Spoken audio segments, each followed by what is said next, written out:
Yo, here goes another one, right? So, let's just start off. Black American men are unique. We're unique for two very, very specific reasons, right? Out here in the park, it's about 38 degrees right now. It's windy, rained all last night in Atlanta. Getting ready to do my 5 miles. So, how are Black American males unique? One, we're unique because our past, our ancestral past, our connection to where we were actually from has been burned and clipped, gone.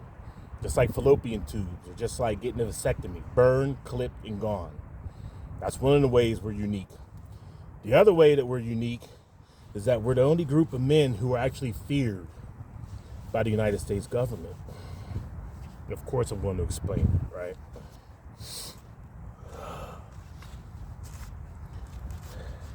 I had to get my thermal gloves on. So, what do I mean by we've been separated from our ancestral roots? I'm not going to give you the dates, not going to give you the times or the exact numbers, because I don't want to get all into the grass of, oh, you were wrong, you said 1,000, it was really 2,000, that. I don't care. Don't care. You can look all that up.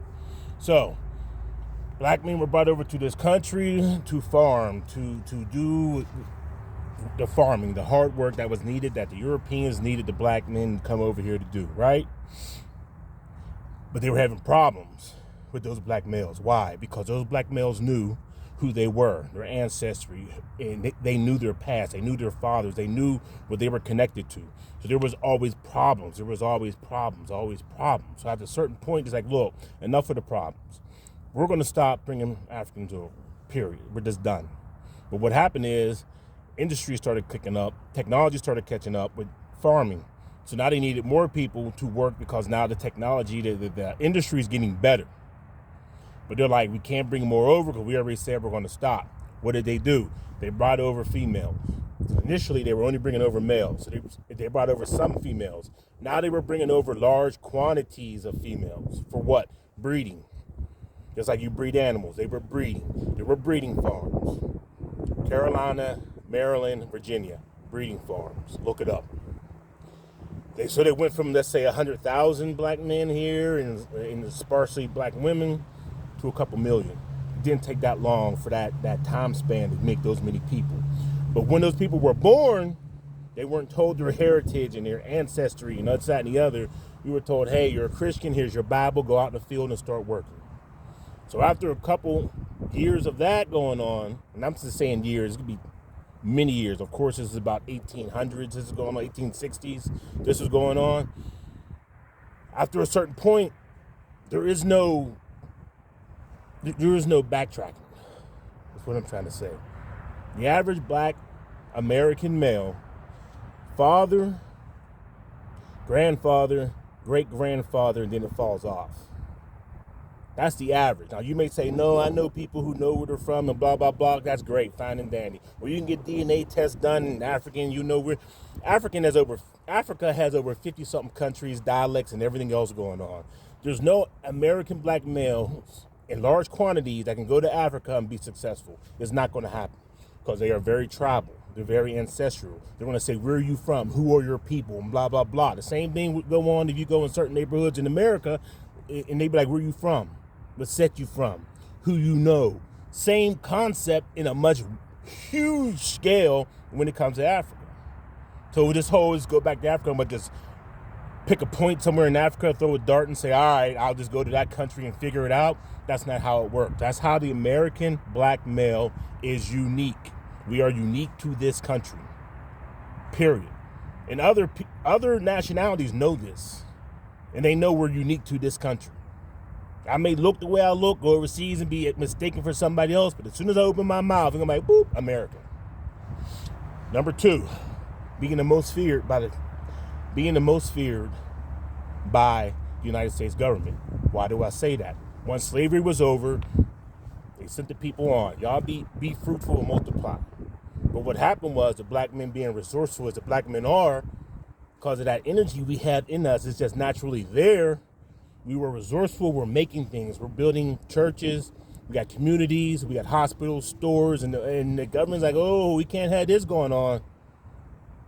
Then you start with the Jim Crow. Then you start with the Klan. Then you start with the actual government policies that restricted redlining, refusing VA benefits for black males who came back from the war, refusing goddamn GI bills. These were systematically in place to make sure you can keep the black male down. Didn't work. These things kept going on. Move forward. Even the prison industrial complex still is not working. We're still moving forward. What do they do now? Now it's time to bring the communities down by running highways through them. They're running highways through the communities. Boom, the communities started going down because of these highways. The Highway Commission Act. This is all documented. Even to this day, they still feel a certain way about the American black male. Even to this day. That's why you still have COINTELPRO, which is counterintelligence. So you can't get too many black folk together because they're going to start doing things which is going to do against what they want done. That's going to be a problem.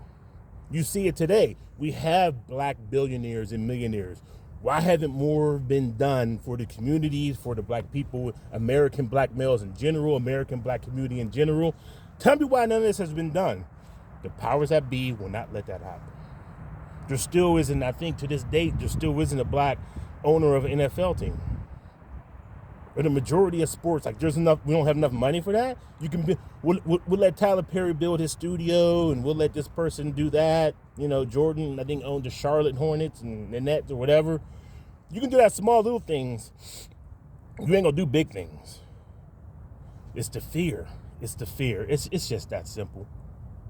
And I hope you can relate, and I hope you can understand. Most people are not going to, and that's cool. Like I said, I told you in the other video, I told the white males, white females, and black females, stand to the side, let us have this.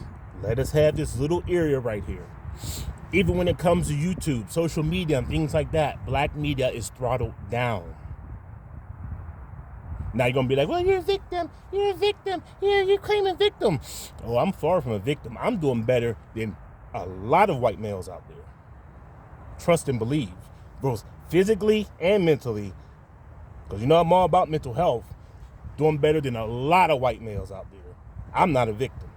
Well, if it's so bad, then why don't you leave? This is my country. This is my country.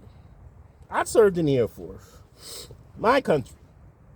I became a police officer in my country. This is my country. Why should I have to leave my country?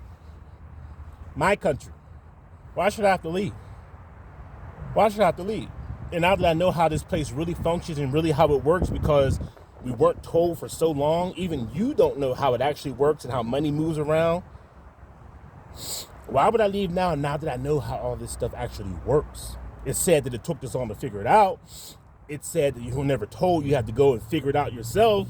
But that's because of social media and other black men and females who are moving and shaking, and they're giving that information. Why should I leave? It's my country. It's my country. And I'm used to the BS around here, so why would I leave this BS that I already know? I know this BS. So eventually, when I do get tired of dealing with it, I'll leave. Until then, this is my country. Anyway, 6. How you cop? You cop your clear cap. What you got? Getting ready to go do this 5 miles. Of course, nobody's out. 38 degrees. Now everybody want to. They're scared.